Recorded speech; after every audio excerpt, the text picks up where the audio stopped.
목사님, 아니 성경이 66권 얼마나 많은 말씀이 있는데 왜 이 말씀만 특별히 이렇게 뽑아가지고 이것만 계속해서 반복합니까? 사실은 성경 말씀 전체를 다 반복해야 되겠죠. 그게 우리가 해야 될 당연한 도리라고 여겨지고, 또 그렇게 해야 되고 그렇게 또 하고 있다고 여겨집니다. 또 그렇게 해야만 합니다. 그렇죠? 이제 그런데 특별히 이제 이 성경 중에서도 아주 중요하다고 여겨지는 핵심들만 14가지를 뽑아서 이렇게 같이 이제 나누자. 이렇게 해서 좀 핵심을 뽑아서 그 핵심적인 걸 같이 반복하는 시간을 갖는 거잖아요. 그죠? 그래서 오늘 이 부활이란 표에 맞추어서 14가지를 이렇게 집어넣은 표를 만들어 놓은 걸 우리가 지금 이렇게 이용하고 있는 것 아니겠습니까? 그 노출이란 얘기를 말씀드렸습니다.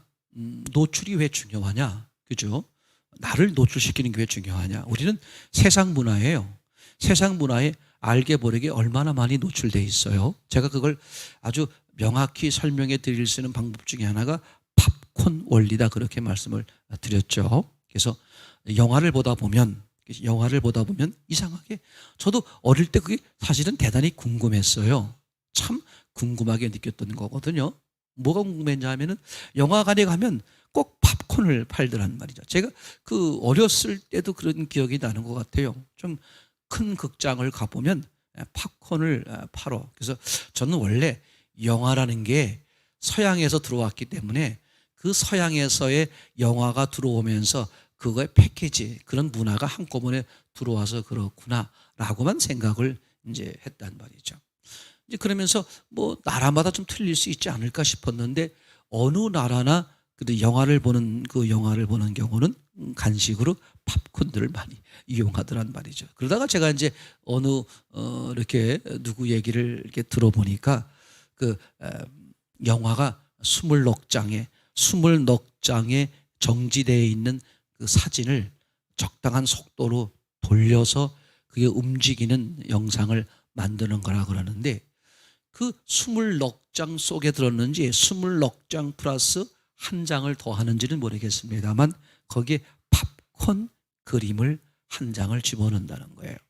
그래서 이게 20넉장이면 20넉장마다 한 장씩 팝콘 그림이 나타난다는 거죠.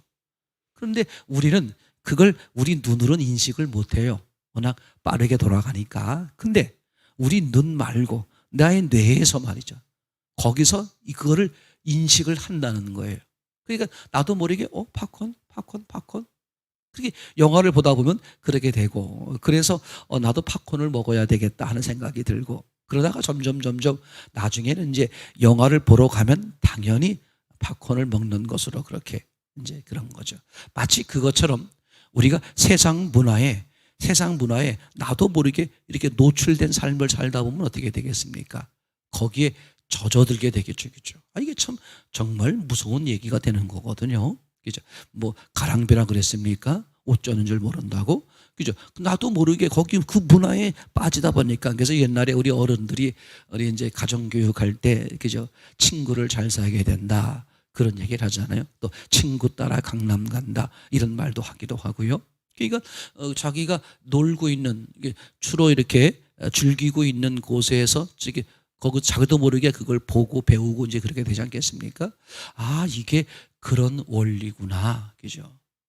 그래서 그러면 어떻게 하면 좋겠는가? 정반대로 하자.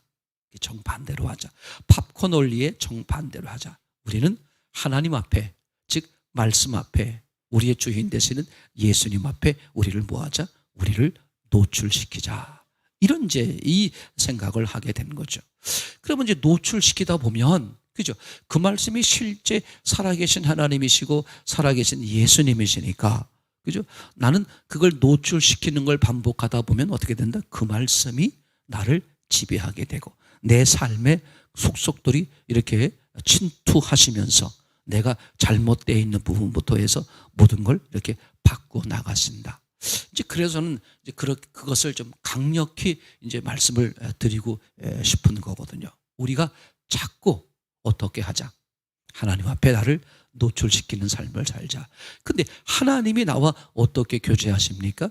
말씀으로 교제하잖아요. 그죠? 도마에게도 그런 말씀하셨어요. 그죠?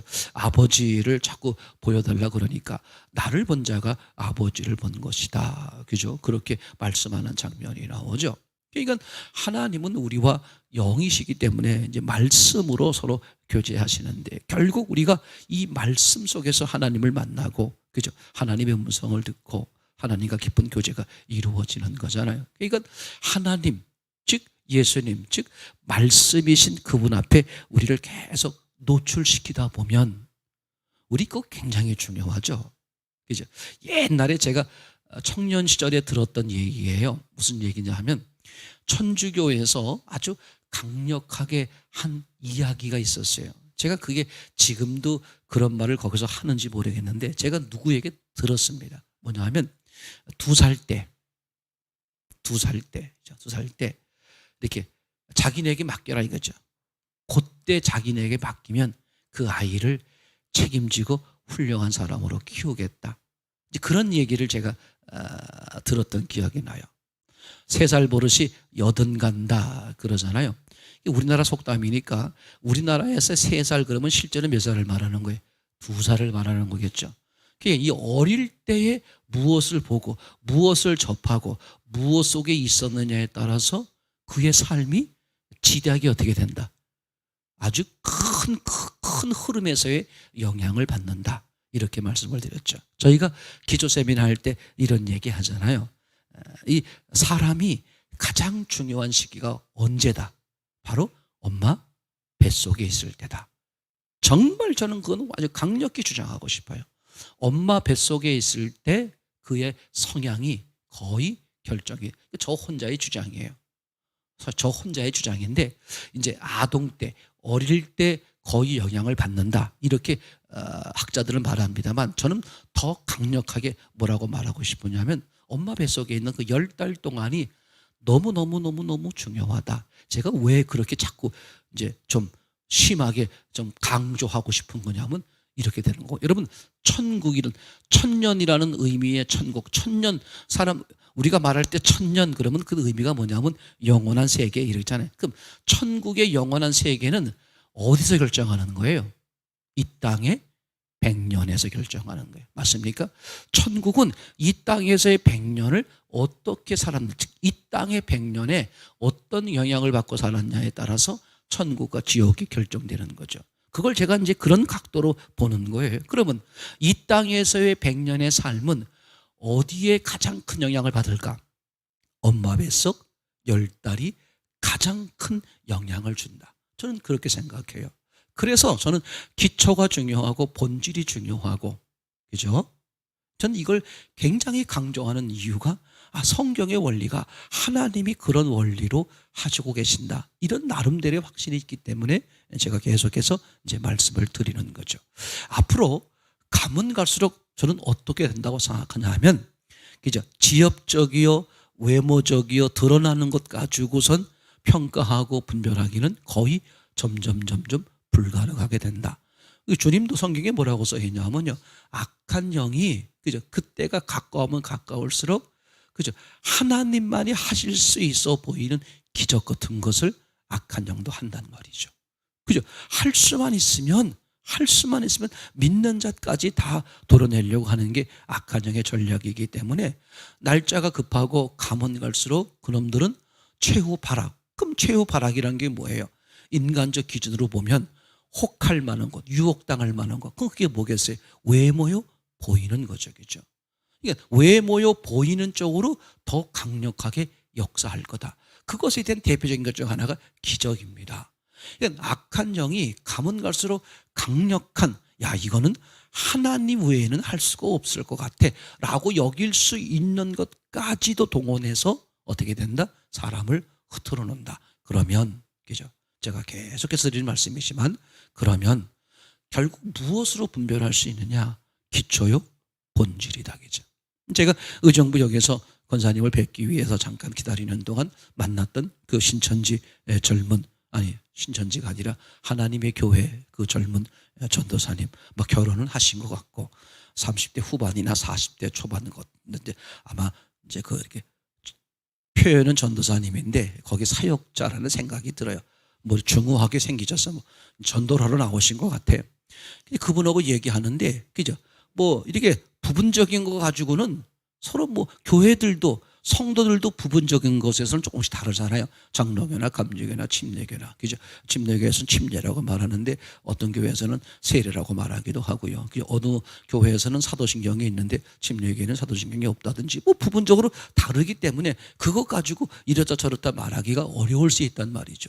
그래서 이제 그분하고 얘기하면서 첫 출발에 대해서 왜 그렇게 생각하는지 첫 출발에 대해서 얘기해 보니까 확인이 드러나는 게 뭐냐면 첫 출발 자체가 이미 다르게 출발하더라고요. 이거 참 중요합니다. 그래서 첫 출발이 어떻게 되느냐를 보는 게 좀 중요해요. 왜냐하면 첫 출발을 A로 보고 시작하면 그 사람은 A에서부터 시작하게 될 것이고, 첫 출발을 B에서 보기 시작한 사람은, 그죠? B를 바탕으로 해서 뭔가를 보게 될 테니까, 마치 사람으로 말하면 색안경을 쓰고 있는 거예요.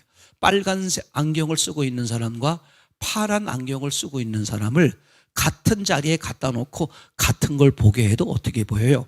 빨간색 안경을 쓰신 분은 빨갛게 보일 것이고 파란 걸 쓰신 분은 파랗게 보이겠죠. 그런데 뭐 검정이라거나 더 진한 다른 색 같은 거, 그럼 빨간 걸 바탕으로 하면 똑같은 검정도 빨강을 바탕으로 하면 검정이 조금은 다르게 보이겠죠? 그냥 맨눈에 보는 검정하고는 다르겠죠? 근데 빨강이 바탕으로 한 검정으로 보일 것이고, 파란 안경을 쓰고 있으면 어떻게 보이겠어요? 말은 검정이라고 말하고 있는데 파랑을 바탕으로 한 검정이 보이겠죠? 그럼 이게 서로 다른 거예요. 그죠? 제가 강력히 계속해서 말합니다만 앞으로 가면 갈수록, 그죠? 무엇으로 분별한다? 기초나 본질, 뼈대로 구분해야 된다. 아주 중요합니다. 너무 중요하게 여겨지는 거예요. 제가 지금 몇 가지를 말씀드렸고 주일날 정리해서 다시 말씀을 드리려고 합니다만, 첫 번째 이야기를 나눴던 것은 노출에 대한 이야기, 그죠? 이게 왜 중요하냐, 그죠? 악한 영은 계속 우리로 하여금 어디에 노출시켜 살도록, 보이는 거, 육이요, 보이는 거, 그죠? 외모에 노출시켜 살도록. 그러니까 절대로 있잖아요. 악한 영은 한 번도 이렇게 말한 적 없어요. 팔로우 미, 나를 따라와라. 그렇게 말한 적 없어요.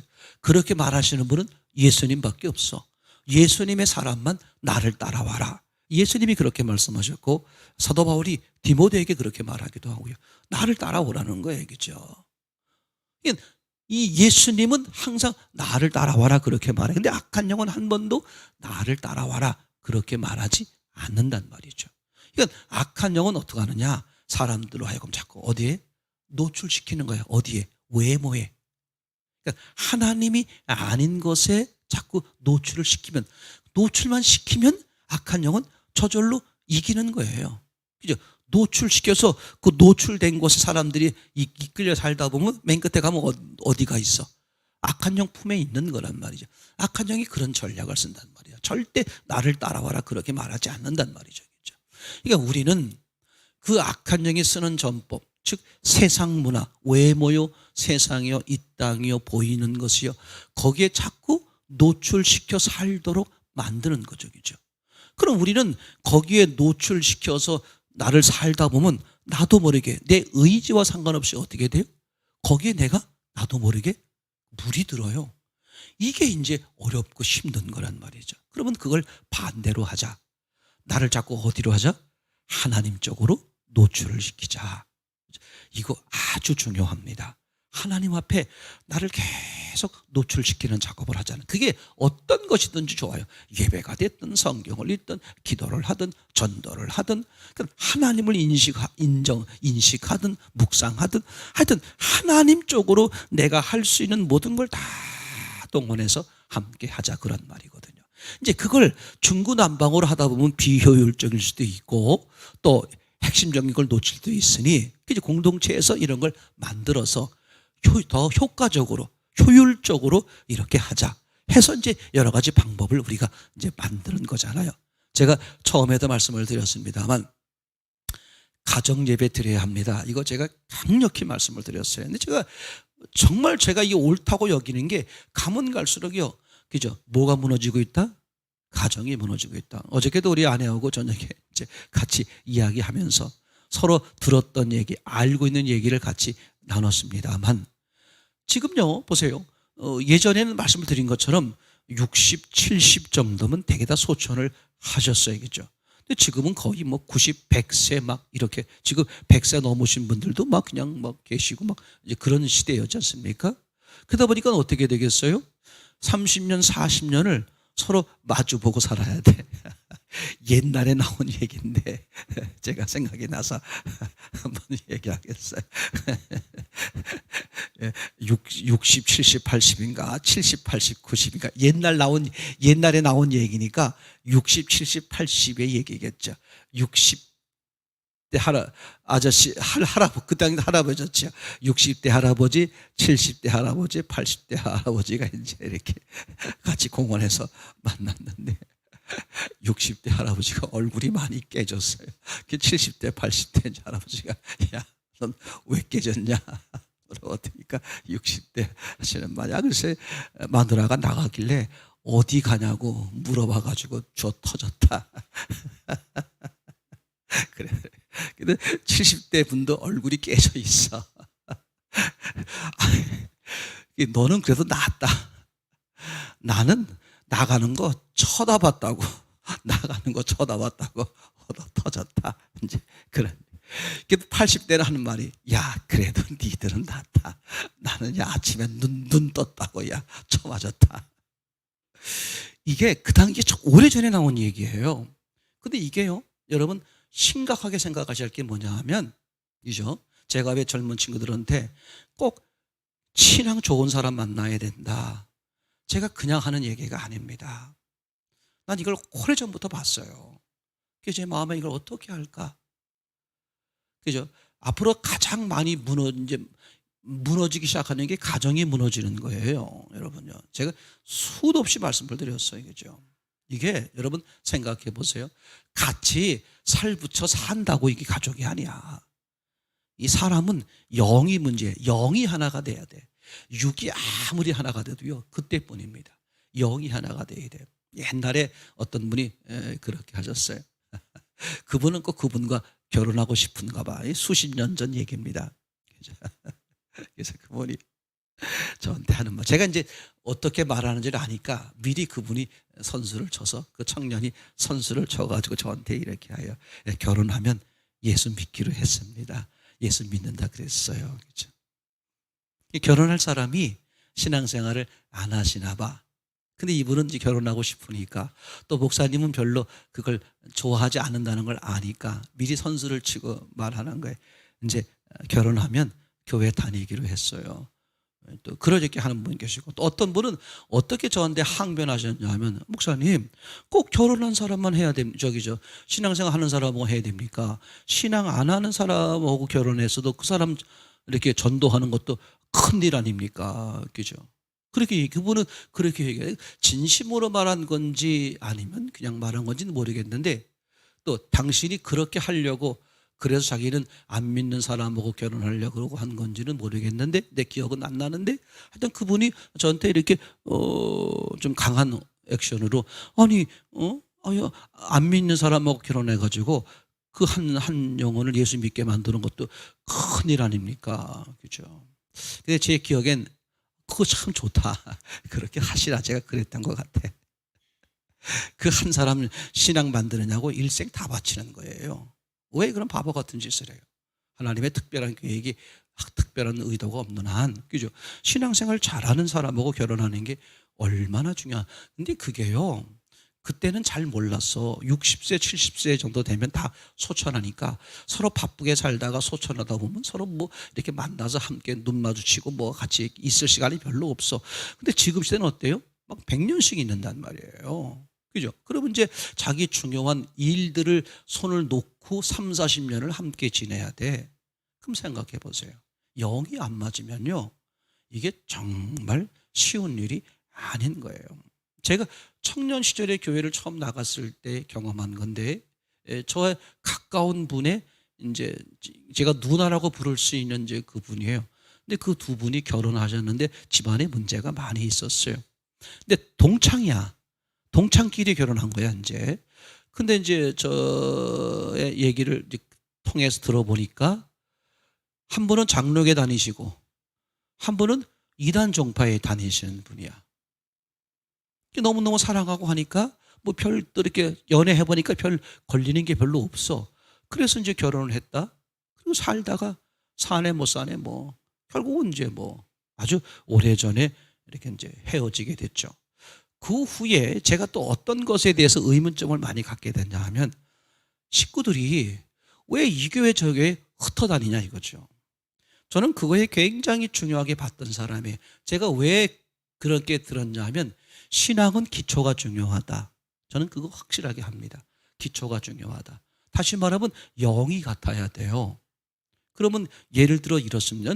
그래서 아니 이 자식은 장로교 다니고 이 자식은 저 감리교 다니고 이 자식이란 욕하는 게 아니라 이 자녀는 저 자녀는 그렇죠. 또 부모는 또 여기 이쪽에 다니고 그럼 딱 교회를 다녀요. 한 집에 살면서도 그래. 한 집에 살면서도 각자 자기 좋아하는 대로 다니는 거야. 근데 그게 신기해요. 다 신앙이 같아야 되는데 다르단 말이야. 다르단 말이야. 제가 오죽하면 이렇게까지 말을 하고 싶을 정도예요. 가족이 한 교회 다닙니다. 한 교회 다니면 이제 어른부터 애들까지 쭉 함께 와가지고요. 다 아침에 와가지고 이제 어디로 흩어져? 각기 자기 소속으로 흩어지잖아요. 그렇죠? 아이는 아이고, 또 학생은 학생으로, 어른은 어른으로. 근데 아이가 됐든 학생이 됐든 어른이 됐든 담당하시는 목사님이 달라요. 한 교회 안에서도 어떻게 되겠어요? 달라, 그게. 아무것도 아닌 것 같죠? 지금은 그런 것까지도 예민할 정도로 이 영이 다르다는 것에 대해서 신앙이 같아야 된다는 것, 영이 같아야 된다는 것에 대해서 굉장히 중요해요. 제가 뭘 얘기하려고 그러냐면 본질이 같아야 된다는 걸 얘기하려고 그러는 거예요. 물론 그럼 이제 본질이 잘못된 거, 뭐 이단 종파라든지 잘못된 것에서 같으면 되겠네 그런 뜻이 아니라 바로 된 것 중에 이제 같아야 된다. 이거 아무것도 아닌 것 같아도 대단히 이제 중요하죠. 자, 이제 계속해서 말씀을 드리면 제가 그래서 이제 제일 처음에 여러분에게 굉장히 강조했던 게 뭐냐 하면 가정 예배를 드려야 됩니다. 가정 예배가 되든 안 되든 시도하십시오. 쉽지 않습니다. 하다가 보면 엎어져요. 그죠? 저희도 처음에 가정 예배 아내하고 가정 예배 드리다가 찬송 시작하다가 더 이상 진도로 못 나가. 아니 저와 같이 이제 305장 나 같은 죄 그 이제 무반주로 하잖아요.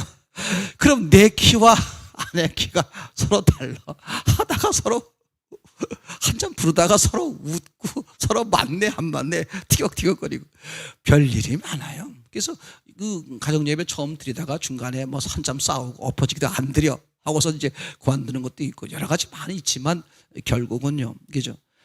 가정을 지키는 것은 돈이 아니고 또 절대 다른 게 아니에요. 뭐냐면 신앙이거든요, 그죠? 신앙으로 심어줘야 된다. 어릴 때부터, 그죠? 굉장히 제가 그래서 지금까지 주보를 만든 이후 교회가 개척되고 주보를 만든 이후에 항상 제가 주보에 써놓은 종이가 있어요, 그죠? 주보에 써놓은 글이 있어요. 그 중에 하나가 뭐냐 하면 자녀 교육은 교회에서 시키는 거 아닙니다. 잘못 들으면 오해할 수 있어요. 근데 저는 굉장히 중요한 걸 강조하려고 그러는 거예요. 자녀의 신앙은 교회에서 키우는 게 아닙니다. 부모가 키우는 거예요. 아무리 교회에서 바른 신앙을 가르쳐도, 그죠? 아이는 그걸 부모를 통해서 받는 거예요. 부모가 그 말씀에 대해서 어떤 액션을 취하는지, 그죠? 아이들은 그걸 봐요. 절대 중요합니다.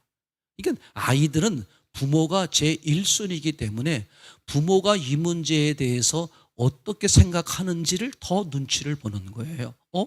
왜 애들이 공부를 열심히 하려고 그래? 우리 부모님이, 우리 아빠가, 우리 엄마가 너무너무 좋아하니까. 그죠? 그런 거예요. 이게 이 신앙도요, 절대 아무리 교회에서 바르게 가르쳐도요, 그죠? 물론 바르게 가르칠수록 영향을 많이 받죠. 근데 그 중에 많은 걸림돌이 되고 잘못 이렇게 받아들이게 만들어주는 게 뭐냐 하면 이제 부모, 함께 살고 있는 그 부모가 되겠죠. 어른이든 함께 사시는 분들의 이렇게 이제 변질된 그거를 신앙으로 여기고 그런 경우가 아주 많이 있죠. 그렇죠? 저는 그래서 이제 가정 예배를 철저하게 아주 중요하게 힘들고 어렵더라도 시작하고 넘어져도 다시 또 일어서서 계속해요. 그래서 결국은 그죠, 신앙으로 하나가 되게 만들어야 된다. 아주 중요하게 여기죠. 두 번째로 말씀을 드렸던 것 중에 하나가 이제 기억나는 게 이제 반응하는 거다. 그죠? 간증을 했으면 좋겠다. 그게 무슨 뭐 소설을 쓰라는 게 아니고, 그죠? 소설을 쓰라는 게 아니죠. 주님이 말씀하신 것에 대해서 뭐 하라는 거예요? 그 말씀에 대해서 이렇게 반응하는 삶을 살자. 왜냐하면 하나님은 우리에게 뭘로 교제하신다? 말씀으로 하거든요. 제가요, 우리가 다 나눴던 얘기인데 그걸 자꾸 정리하다 보면 확 이제 들어오는 거. 예를 들어 이런 거 있잖아요. 말씀, 창세기 1장을 보게 되면 잘 아시는 내용을 다시 한번 꺼내보는 거예요. 사람들이 오죽하면, 그죠? 하나님이 세상을 어떻게 창조했느냐? 말씀으로 창조했다. 이렇게 말하잖아요. 그죠?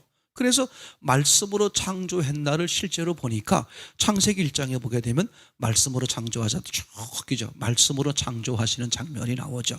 그런데 아주 이상한 점이 있었다고 우리가 같이 이야기를 나누었죠.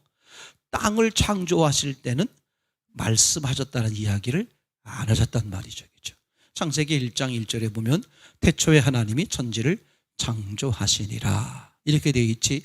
하나님이 가라사대, 즉 이르시기를, 말씀하기를, 요 단어가 없단 말이에요. 요 단어를 굳이 쓴 이유가 뭐야? 하나님이 사운드, 말을 했다는 것을 강조하려고 그러는 거거든요. 근데 땅을 창조할 때는 하나님이 이르시기를, 가라사대, 말씀하시기를, 이런 구절이 없이 그냥 땅을 창조했어요. 이제 그런 다음에 땅이 있은 다음부터 1장 3절이죠. 빛을 창조할 때부터는 하나님이 반드시 뭐라 그래요? 말씀하시기를, 그죠? 가라사대 이르시되 빛이 있으라 했더니 빛이 있었다. 계속 말씀을 하신단 말이에요. 그러다 보니까 사람들이 말씀으로 세상을 창조했구나 라고 한 것까지는 좋았는데 앞에 뭘 빠뜨렸다? 땅을 창조할 때는 말씀하셨다라는 내용이 없더라. 그러니까 땅은 말을 안 하고 창조하셨다, 이런 얘기가 되겠죠. 자, 그러면 이제 땅이 있은 다음부터 계속 말씀하시는 것으로 창조하시는데 또 끝에 가서 이상한 부분이 있어요. 마지막 날 일곱째 날에 대해서는 하나님이 말씀하셨다, 가라사대 이르시되, 말씀하셨다는 단어가 또 빠져버리는 거. 나는 이거요, 정리가 되면서 진짜 뭐라 그럴까? 뭐 요새 연예인들이 제일 많이 쓰는 언어, 뭐 리액션 좋게 하려고 뭐 소름이 돋았다, 뭐 이런 말 하잖아요. 나는 진짜 소름 돋은 게 아니라 막 속에서 하나님이 가라사대 이야기했다, 그걸 굳이 써놨단 말이죠. 아니, 땅을 창조하는 방식으로 태초에 하나님이 천지를 창조하시니라, 하나님이 말씀하시길 이르시되 가라사대, 이런 단어 안 쓰고도 창조할 수 있잖아요. 땅을 창조했듯이 하면 되는데 왜 그 다음부터는 하나님이 말을 했다고 이렇게 말을 한 것으로 표현하면서 창조하고 있을까? 그럼 또 계속 그렇게 가면 좋은데 일곱째 날에 가서는 또 하나님이 말을 했다는 말 없이 일곱째 날을 복 주셨다고 하있고, 그죠? 거기엔 말을 했다, 이르셨다, 이런 구절이 또 없는 거야. 그래서 정리를 해보니까 하나님이 말을 했다고 기록되어 있는 곳이 땅이 있은 다음부터 일곱째 날 전까지더라고. 그럼 이게 무슨 의미를 가지고 있을까? 첫째, 일곱째 날 전까지라고 말하는 것은, 그죠? 결국 일곱째 날 안식한다. 이거는, 그래서 그날은 뭐가 없어요? 저녁이 되면 아침이 되니까 없지. 그러니까 일곱째 날은 뭘 의미하는 거다? 바로 천국, 영원한 세계를 의미하는 거다. 즉 천국이요 영원한 세계는 하나님이 말을 한다는 게 있다 없다? 말을 말을 하는 게 없다는 거거든요. 그러면 땅을 창조할 때는 없고 왜 땅을 창조한 후부터는 말을 하는 걸까? 그죠? 이것만 해결되면 되는 거겠죠? 그 땅 가지고 하나님이 창세기 2장 7절에 뭘 만들어요? 사람을 만들잖아. 근데 사람을 만든 땅이 어떤 상태였어요? 1장 2절이죠. 혼돈, 공허, 흑암. 한마디로 말하면 혼돈, 공허, 흑암이 무슨 뜻인지는 잘 모르겠다고 하더라도 들려오는 단어의 이미지가 뭐야? 좋지 못한 모습이죠. 그러니까 좋지 못한 땅을 가지고 그래서 땅을 창조한 다음에 하나님이 보시기에 좋았다는 말을 안 하셨고 그 땅을 가지고 만든 사람 창세기 1장 26, 27절이죠. 그 사람을 만들어 놓고도 하나님이 보시기에 좋았다는 말을 안 하셨단 말이에요. 그러니까 하나님은 의도적으로 좋지 못한 땅으로 사람을 만들어 놓은 거죠. 이해되겠죠? 그러니까 좋지 못한 땅으로 사람을 만들어 놓고 하나님이 이제 뭘 시작한 거예요? 말을 시작한 거야. 그러면 사실은 뭐야? 땅을 염두에 두고 계속 그 후부터는 말을 하신 거야. 그러니까 사실은 하나님은 그죠? 말을 누구에게 한 거다? 그 땅에게 한 거다. 자, 빛이 있으라. 그럼 빛을 왜 만들었다는 거야? 땅을 비추게 하려고. 그죠? 셋째 날에서도 중력을 창조하고 식물을 만들잖아요. 어디에 문제를 해결하고 어디에 두려고? 땅이잖아요. 그죠? 해달, 별 왜 만들었어? 땅 때문이었거든요. 그러니까 하나님은 창조한 모든 것, 말씀하시면서 창조한 모든 것이 어디를 위한 거였다? 땅을 위한 거였다. 그러니까 하나님이 말을 한다는 것은 누구에게 하는 말이다? 땅에게 하는 말이다. 그래서 그 땅으로 만들어진 사람에게 하나님이 계속 뭐 하신다? 말씀을 하신다. 그래서 하나님이 말씀하신다는 것은 이런 의미가 있다. 하나님은 너에게 말하고 싶은 거야. 즉 네가 들어야 할 부분이 있다. 네가 그걸 들어야만 한다. 반드시 해야만 한다는 거잖아요. 그래서 하나님이 땅이 있은 후부터는 계속 말을 하는 것으로 창조했고 그 의미가 그 땅으로 창조된 사람에게 하나님이 말을 하는 거죠. 왜 말을 해? 그냥 할 수 있잖아. 왜 말을 하죠? 인격적이기 때문에 그렇죠. 하나님이 권면하는 거야. 이렇게 했으면 좋겠다. 이렇게 하렴. 싫어요. 나 내 마음대로 살 거야. 즉 얼마든지 그렇게 할 수 있죠. 그래서 하나님이 인격적으로 받아들이는 그 사람과 함께 하고 싶은 거죠. 근데 언제부터 그 말이 없어졌다? 일곱째 날. 그죠? 일곱째 날은 뭐였습니까? 저녁이 되면 아침이 되니까 없으니까 그건 영원하다 그런 뜻이죠. 그건 천국을 상징하는 거야. 그죠? 그러니까 천국을 상징하는 곳에서는 하나님의 뭐가 없다? 말을 하는 게 필요가 없는 거야. 왜 그럴까 하고 봤더니 하나님이 말을 하는 기간은 사람, 땅이죠. 땅이 있은 후부터 언제까지? 천국 가기 전까지. 즉 육체가 있는 동안만 뭘 한다? 말씀을 하신다. 자, 그러면 생각해 보세요. 제가 이것 때문에 여러 번 다시 말씀드리는 거예요. 육체를 가지고 있는 우리는 그죠? 거꾸로 보면 뭐를 자꾸 우리가 들어야 돼? 말씀이죠. 그죠? 말씀이야. 그래서 제가 지금 결론 말씀드리는 거야. 그 말씀 앞에 나를 계속 어떻게 하자? 노출시키자 이거죠. 그것밖에 방법이 없어. 절대 인간 스스로는 절대 인간의 문제를 해결한다 못한다. 못한다는 걸 반드시 기억하셔야 돼요. 출발점 자체가 인간은 어떻게 돼 있다? 혼돈, 공허, 흑암이야. 한마디로 말하면 어둠이란 말이죠. 난 그리고 이제 깜짝 놀란 게 뭐냐면 바로 그거였어요. 그죠? 하나님이 어둠을 먼저 창조했고 후에 빛을 창조하셨어요. 그러니까 뭐가 먼저 있었다? 어둠이 먼저 있었다. 그러니까 어둠은 아무리 어둠을 벗어나려고 해도 어떻게 된다? 여전히 어둠이다. 이게 어둠을 다른 말로 말하면 죄잖아요. 성경에서 보게 되면. 그러니까 죄는 아무리 씻어도 어떻게 돼? 여전히 죄다.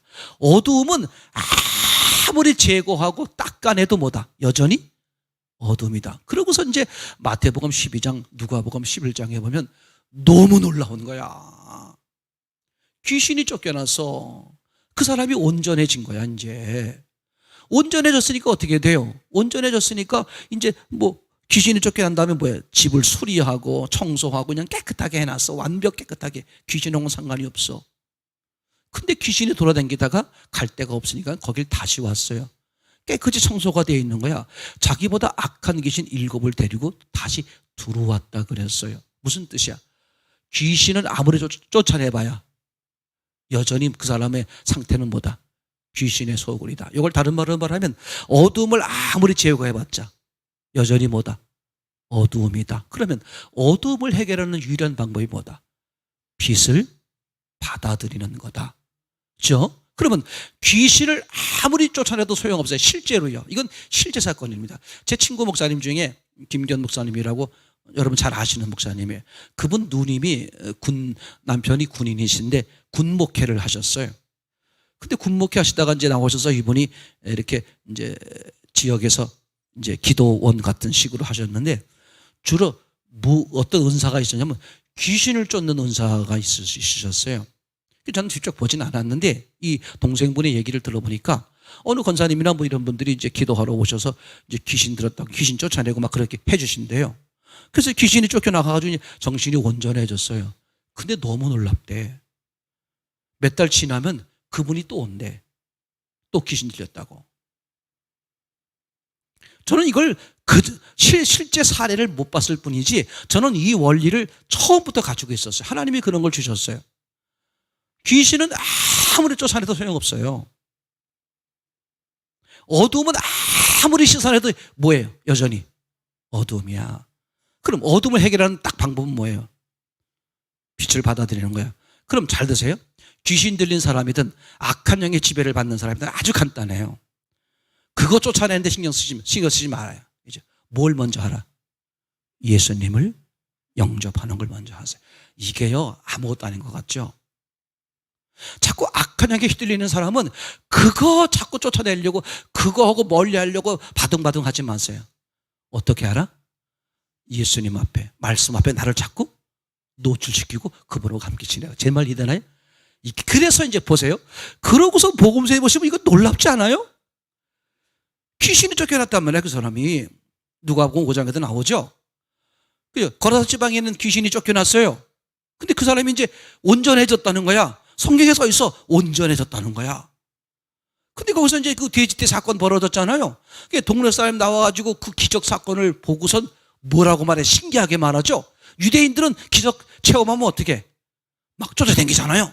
근데 그 이방 사람들은 예수 보고 뭐라고 말해? 떠나주시오. 아주 명확히 말하죠. 우리는 귀신에게 해당되는 우리는 이방신을 섬기고 있습니다. 당신은 우리하고는 해당 없습니다. 당신은 귀신이라 이거야. 이쪽에서 볼 때는 예수님이 귀신이지. 당신 떠나달라고 귀신아 나가라 그런 거잖아요. 그래서 이제 쫓겨나게 된 거예요 예수님이. 그때 그 온전해진 사람이 예수님께 쫓아오겠다고 그랬잖아요. 예수님 오지 못하게 하죠. 너무 놀라운 사건이. 어떤 분들은 그걸 보고 야 너 이제 예수님으로 인해서 은혜 해방되었으니까 가 전도하라 그래서 보냈다는 건데 그게 아니죠. 그죠? 귀신에게서 해방됐다고 예수님과 자동적으로 연결되는 게 아니다. 왜요? 예수님과의 관계는 인격적이고 악한 영과의 관계는 비인격적이야. 예수님과 단절되면 자동으로 뭐가 돼? 악한 영의 영향 아래 지배 아래 들어가는 거예요. 제 말 이해되죠? 근데 악한 영과 내가 아무리 단절해봤자 여전히 뭐다? 어두움이다. 여전히 악한 영이에요. 속으면 안 돼. 그럼 내가 어떻게 해야 될까? 나를 자원해서 예수께. 지금 제 말 이해되나요? 이거 놓치면 아무 의미가 신앙이 안 되는 거예요. 왜 교회 생활 오래 하고선 수십 년을 하셨는데 왜 자꾸 문제가 생기느냐? 제가 자꾸 말씀드린 게 본질 기초 그분이 잘못되어 있어서 그래. 사람들은 그런 경우 많이 하잖아요. 자기가 체험하고 자기가 한 건 다 성령의 역사래. 바보 같은 거예요. 정말 바보 같은 거예요. 내 눈앞에서 죽었다가 살아나는 사람이 있어도 성경의 원리와 어긋나면 이건 악한 영이 한 짓이야. 그렇게 말할 수 있어야 된단 말이죠. 기초나 본질이 얼마나 중요한지 몰라. 이건 일부러 그렇게 말하는 거예요. 그죠? 어두움은 아무리 제거해도 어둠이야. 그죠? 어두운 방에서 뛰쳐나왔어. 소용없어. 뛰쳐나가서 다른 방 갔는데 거기도 뭐다? 어둠이야. 절대 그거는 해결 안 되는 거예요. 그럼 어떻게 해야 되느냐?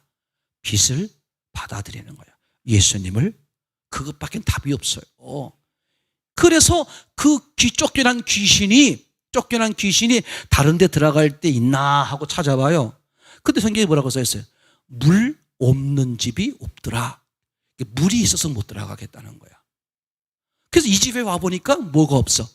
물이 없어. 깨끗이 청소가 되어 있는데 물이 없다는 거야. 그게 들어온다는 거야. 거기서 말하는 물의 의미가 말씀이기도 하고 성령, 예수님이죠. 그렇죠? 너무 명확하잖아요. 결론. 그래서 내가 악한 영으로부터 벗어나고 하나님의 온전한 사람과 온전한 은혜를 누리는 유일한 방법이 뭐다? 그 주님 앞에, 말씀 앞에 나를 뭐하라? 노출시켜라. 지금 곤고한 분들 많아요. 외로운 분들도 많고요. 또 무서워 떠는 분들도 많고요. 여러 가지 곤고한 분들 많이 있습니다. 그죠? 나는 사람 때문에, 물질 때문에, 건강 때문에, 뭐 이것 저것 때문에 다양해. 그게 다양한 게 아니야. 답은 딱 하나야. 전혀 그거와 상관없어 보이는 동떨어진 것. 누구를 쳐다봐라? 예수. 말씀에 집어넣으세요, 나를. 내가 나를 다른 몽둥이 부러뜨려서라도, 그죠? 내 의지를 발동해서라도 나를 말씀에, 예수님께 집어쳐 놓으세요.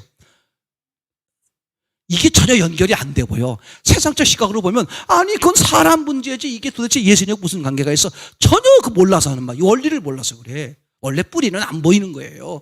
위에 줄기만 보이는 거지. 원인이 뭐야? 하나님과의 관계가 더 절대 해결책은 그거밖에 없어요. 내가 예수 안에 푹 빠져들면 내 시각이 바뀌고 내 마음이 바뀌고 없던 능력이 생기고, 그죠? 대처하는 방법이 달라지고요. 이건 여러분 왜? 원래 그렇게 돼 있어. 그러니까 하나님이 일부러 그렇게 만든 거야. 그죠? 하나님이 의도적으로 혼돈, 공허, 흑암 있는 땅으로 만들어 놓고 사람을 만들어 놓고 그때부터 뭐 하는 거야? 계속 말씀하시는 거야. 얘야, 내가 사실은 말이야, 뭐 일부러 그런 게 아니라 하면서 계속 언제까지? 육체가 있는 동안. 우리가 지금 그 시간이잖아요. 그럼 날마다 뭐 하자? 노출.